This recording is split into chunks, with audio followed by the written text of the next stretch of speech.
নমস্কার বন্ধুরা, কেমন আছেন সবাই? আশা করছি সবাই এক প্রকার ভালো আছেন। আমার চ্যানেলে আপনাদের সবাইকে আমি স্বাগত জানাই। আরও একটি নতুন ভিডিও নিয়ে আপনাদের সামনে আমি আজকে উপস্থিত হয়ে গেলাম। বন্ধুরা, আমি আজকে আপনাদের ফেসবুকের এমন একটি গুরুত্বপূর্ণ সেটিংস শিখিয়ে দেবো, যে সেটিংসটি আপনারা শিখে নিলে আপনারা যদি ফেসবুকে ফটো পোস্ট করেন, তাহলে সেই ফটোর সাথে আপনারা গান কি করে যোগ করে বা অ্যাড করে পোস্ট করতে পারবেন, সেই সেটিংস বা প্রসেসটি আপনাদের আজকে শিখিয়ে দেবো। তো সম্পূর্ণ ভিডিওটি আপনারা দেখতে থাকবেন। আশা করছি এই ভিডিওটি আপনাদের অনেক অনেক উপকারে আসবে। ফেসবুকে ছবির সাথে গান যোগ করে বা অ্যাড করে কিভাবে পোস্ট করবেন, সেটা আজকে আপনাদের আমি শিখিয়ে দেবো। প্রথমে আপনারা কি করবেন, ফেসবুকের যে অ্যাপটি আছে সেটিকে ওপেন করে নেবেন। আমি আমার ফেসবুকের অ্যাপটি ওপেন করে নিচ্ছি বন্ধুরা। মসজিদ বা বাবরি মসজিদ নামে ধর্মীয় স্থান করার উপরে নিষেধাজ্ঞা জারি করুক সুপ্রিম ক্লিক কোর্ট। করে দেবেন। আমি এখানে ক্লিক করে দিলাম।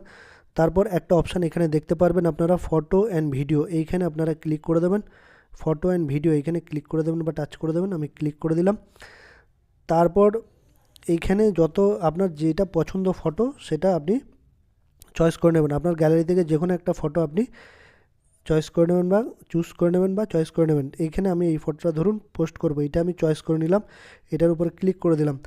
এই ফটোটা এখানে চলে আসলো।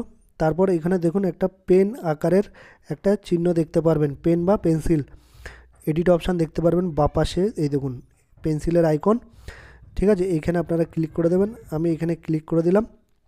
তারপর এখানে এই ছবিটা আপনারা বড় ছোটোও করতে পারবেন, ঠিক আছে? তারপর এই দেখুন এখানে আপনারা এফেক্টও দিতে পারবেন।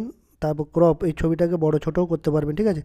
উপরে দেখুন একটা অপশান দেখতে পারবেন আপনারা, মিউজিকের আইকন একটা দেখতে পারবেন। এখানে আপনারা টাচ করে দেবেন, ঠিক আছে? এখানে টাচ করে দেবেন। টাচ করে দিলে আপনাদের যত ফেসবুকে গান আছে সেগুলো কিন্তু এখানে শো করবে। যত আপনার যে গানটা পছন্দ ফটোর সাথে আপনারা যোগ করতে চাইছেন বা অ্যাড করতে চাইছেন, সেটার উপরে টাচ করলেই কিন্তু আপনারা গানটাকে অ্যাড করে দিতে পারবেন, ঠিক আছে?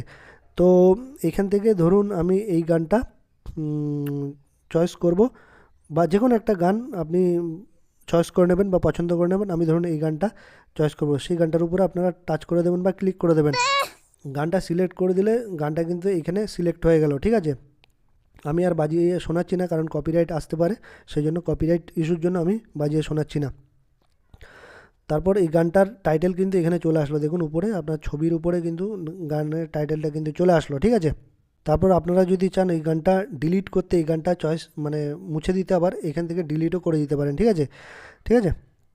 তারপর আপনারা যদি চান গানটা কতটা রাখবেন, সেটা এখান থেকে কেটে সিলেক্ট করে দিতে পারবেন, ঠিক আছে? কতটা লাগবে, 10 সেকেন্ড না 15 সেকেন্ড আপনারা বাজাবেন, সেটা এখান থেকে সিলেক্ট করে দেবেন। তারপর অবশেষে আপনারা এই উপরে দেখুন ডান বাটন রয়েছে, উপরে ডান বাটনে ক্লিক করলে কিন্তু আপনার ফটোর সাথে আপনার গানটা কিন্তু অ্যাড হয়ে যাবে বা যোগ হয়ে যাবে। এভাবেই কিন্তু খুবই সহজেই আপনারা ফটোর সাথে আপনারা কিন্তু গান বা মিউজিক কিন্তু অ্যাড করতে পারবেন বা যোগ করতে পারবেন।